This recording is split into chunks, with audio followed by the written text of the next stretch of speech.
On BBC Radio Kent. It's 11:14. I'm Jules. Thank you so much for your company.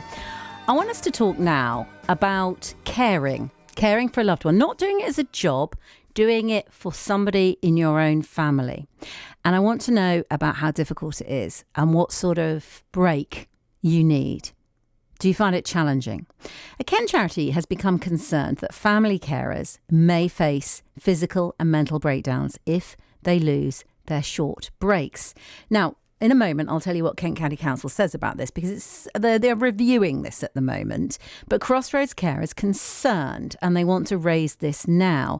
So let's talk first of all to Patricia Lamb, who cares for her husband who has Alzheimer's. Lovely to have you on the show, Patricia. How are you today? Fine, thank you. Good morning. Good morning to you. How long have you been a carer at home for your husband? My husband was diagnosed with Alzheimer's 6 years ago, but prior to that had cancer and a heart aortic valve replaced. So the Alzheimer's was the icing on the cake. Okay. So obviously you've done a lot of caring over the years for somebody with lots of different health problems. What is it like to just take today as an example? What's your day going to be like looking after Donald? My day today, I have been up about 3 or 4 times in the night with him, which is usual. I will have to get up, and he gets up early, so I have to be aware of what he's doing. I have to cook his breakfast, shower, make sure then he's showered. I have to help him dress, not dress him. I have to help him dress. But now he has little interest in anything, so he's not able to concentrate very long, so he's on my shoulder throughout the day. So we have a dog, fortunately, which we are able to walk, and we do walk quite a lot. But he's deteriorated terribly throughout the shutdown, so isolation, because of his lack of socialising with other people. I have wondered about that, whether people who are struggling with some form of dementia, whether this has in some ways sadly accelerated their decline, because the interaction is so important to all of us, isn't it? It certainly is. So I would be able to have taken my friends. Today is the first time that I've seen them throughout, because they're actually coming to see me. Yes.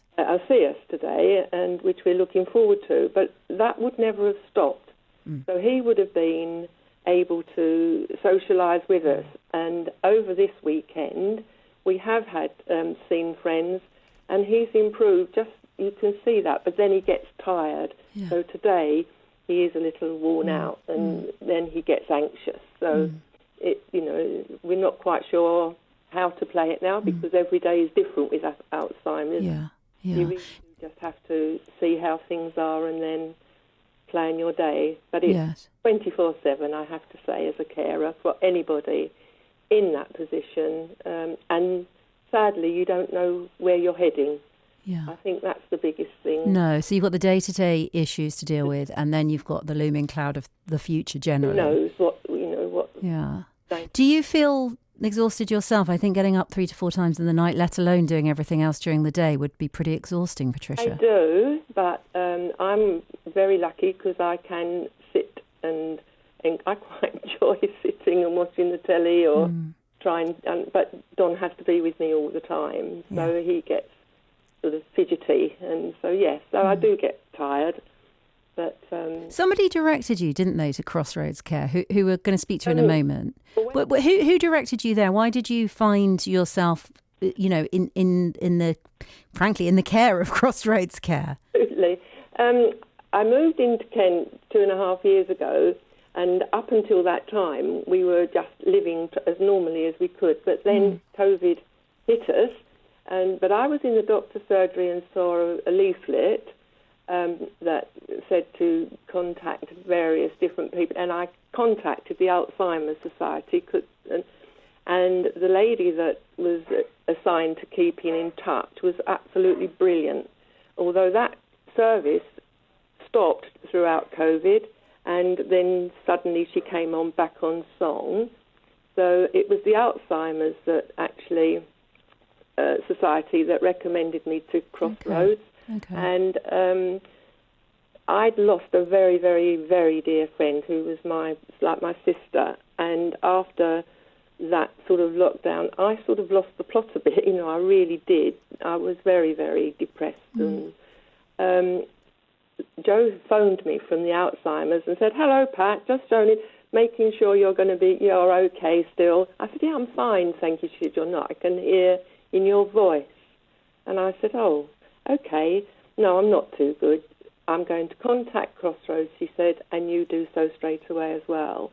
And I phoned Crossroads, and the help that I got immediately was unbelievable.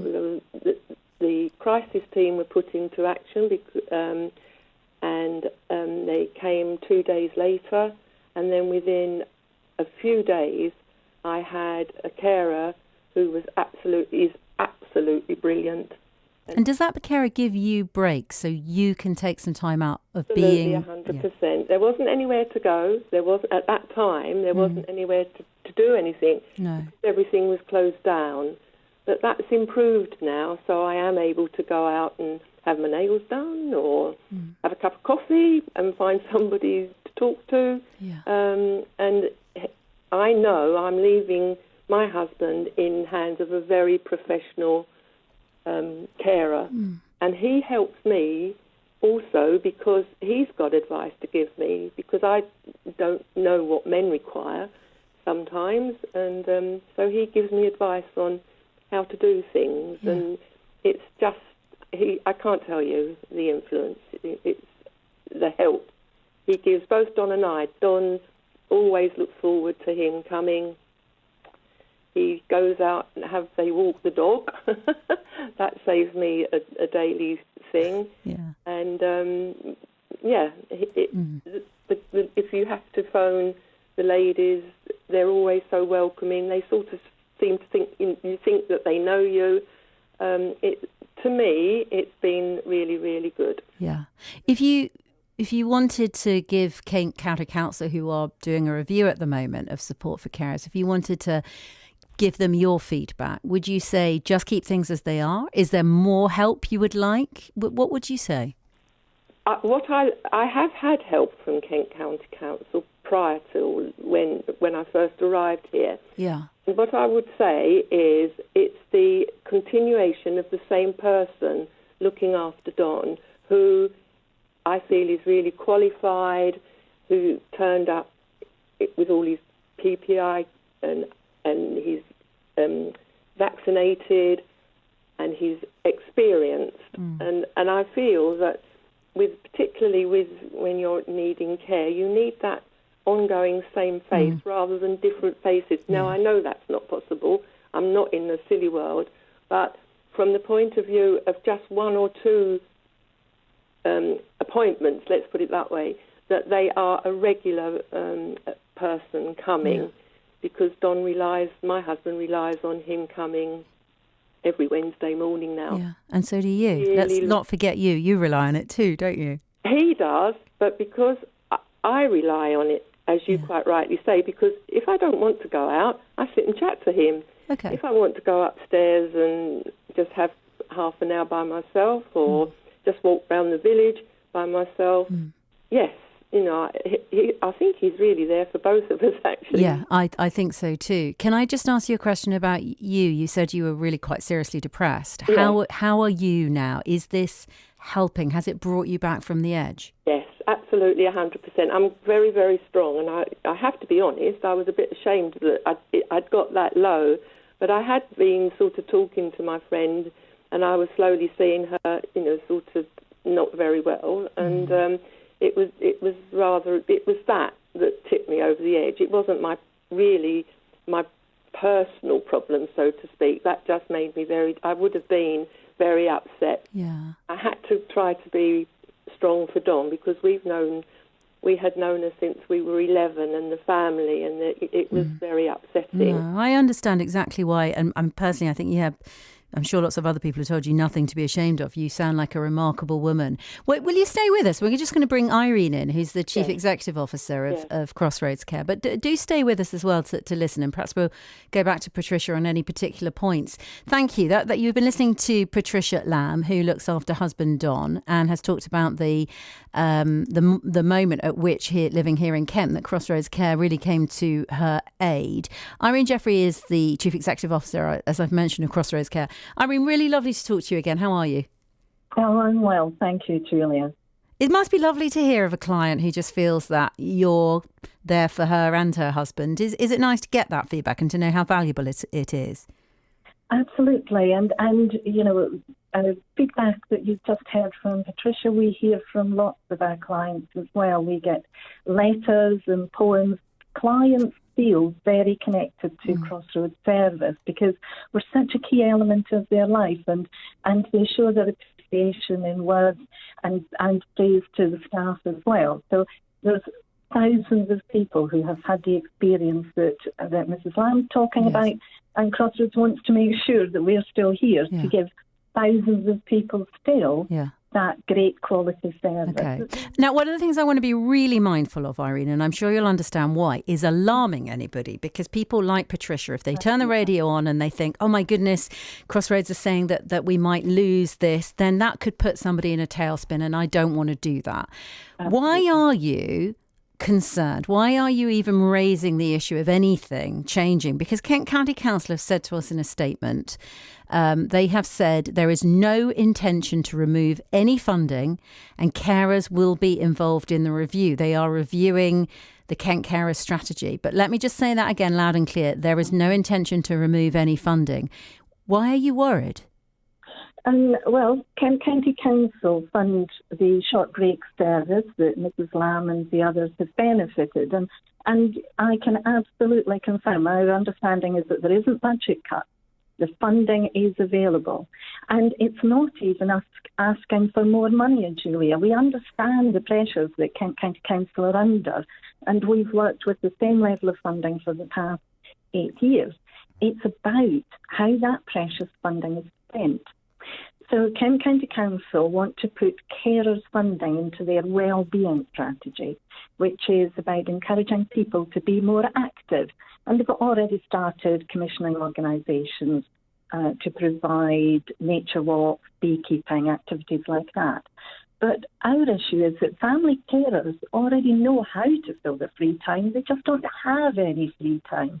And that's what Crossroads provides. So to see out its funding potentially being diluted to pay for more assessors, more red tape, and activities like nature walks, we don't think shows any understanding of what the life of a carer such as Mrs. Lamb, the heavy-end caring roles clients that we support, what their life is really like. Okay, so you're saying we understand they're keeping the funding, but you don't want it to be, when you say diluted, you would rather it kept in the very clear sense of providing these breaks of somebody coming in and taking over, and leave it up to the individuals what to do with the time that they're given. Don't start sending them off to yoga classes that they don't particularly want. That's exactly it. Ring-fenced this funding. It's why it's been ring-fenced for the past 40 years that Crossroads has been involved in Kent supporting carers. Don't change it now. Protect it. It's not a lot of money, but it really makes the biggest impact in carers' life. And, you don't need to have red tape, form filling to identify the needs of carers. We have referrals from professionals, GPs, nurses, hospital staff. They don't need a form to tell them that the carer in front of them desperately needs the break. They use the professional judgment. So is there time to influence what Kent County Council decides to do with this money? Because they say, again, a review of the Kent Carers strategy is underway and due to be concluded sometime in early 2022. Is the point here that you need to get in there and make sure that your voice and voices like Patricia's are heard so they understand what people actually doing this want? Yes, absolutely. And take carers out of the wellbeing strategy. Look at them separately. They are special. Treat them with the respect they deserve. The current system isn't broken. Change for change's sake. is not the answer here. So yes, look at your carer strategy. It was, started out of date. I think it was 2009. And actually, Julie, it's part of the campaign that you've been helping us with, and others that have got them looking at the carer strategy because they weren't discussing it before. So these messages do work, and we need to continue with it. Look at the care strategy, talk to Crossroads, take carers out of the well-being strategy. It doesn't fit their needs. Let me go back to Patricia for a moment. Patricia, do you agree with what you're hearing from Irene? I mean, I think it sounds on the surface good that people at the council are talking about your well-being, but it also sounds as if Irene is saying, and correct me if I'm wrong, you're perfectly capable of deciding for yourself how to look after yourself in the time you've got. You just need to make sure that you get those breaks. 100%, yes. I mean, I wouldn't want to go to yoga classes. I do country walks with my husband. I'd just like to have the opportunity to do with that 3 hours or 4 hours what I personally would like to do. And if I was offered that sort of care where I would have to follow the advice being given, I'm not saying, obviously I would try it out, but it would not be what, I don't think I would join in with that. I would try alternative arrangements that I would be able to make once we're not so restricted perhaps with COVID. But no, I would just just love that morning when I can decide I'm just going out now, and I can have a couple of hours out just being me, really, rather than a carer, which I never was. Let me just go back to Irene for a second. What about choice here? I mean, some people might like to have something provided, and Kent County Council do say in their statement, we are keen to ensure there's a wide range of respite options. This may be targeted support for a person they care for, such as a sitting service or hands-on care. So it doesn't sound as though they want to take that away. It's about the dilution of the money, though, Julia. They're not adding more money, they're adding more costs into a very small pool of money that's already available. That's our concern. If they were saying, no one can criticise offering more facilities available for carers and for older people in general. We would absolutely support the principles of well-being. Look after yourself. If there was lots of funding, if there was new money coming into the system, I would be the first to support such a great initiative. But that's not what's happening here. What they're talking about is taking already small amounts of money that are providing short breaks for desperately tired carers, and diluting it and reducing the amount of money and targeting it to the lighter needs carers when there's already facilities available for them. So what we're saying is the heavier end caring role is the one that has the biggest impact on carers' health, their well-being and their mental and physical well-being. Don't dilute it, don't reduce it, ring-fence it. Thank you. Obstacles in the way to accessing it either. Thank you, Irene, very much. Irene Jeffrey, the Chief Executive Officer of Crossroads Care. And Patricia, thank you as well. Really nice to talk to you. I hope you and your husband have a good day today. We will. Thank you very much indeed. My pleasure. Thank you for joining us. This is BBC Radio Kent. It's 11:32. The latest travel news for the county now. Here's Rose. Thanks, Jules.